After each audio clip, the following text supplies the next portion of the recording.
স্বাধীনতা পেয়েছি বড় রক্তের বিনিময়ে পেয়েছি।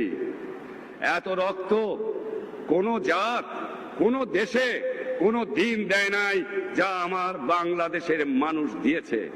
আমার লোকেরা জাতি ধর্ম নির্বিশেষে বৃদ্ধ থেকে বালক পর্যন্ত সকলেই সংগ্রাম করেছে। সে সংগ্রাম কামিয়াব হতে পারতাম না যে ভারতের জনসাধারণ ভারতের সরকার এগিয়ে না আসতো। পশ্চিম পাকিস্তানের নেতাদের তিনটা আদর্শ ছিল, যে আদর্শ এ সভ্য জগতে চলতে পারে না। কি ছিল তাদের আদর্শ? ইসলাম खतरा में है, कश्मीर को फतेह करने पड़ेगा, হিন্দু हमारा दुश्मन है। আর কোন স্লোগান নাই, আর কোন আদর্শ নাই। মানুষ না খেয়ে মরছে, তার কথা বলবে না।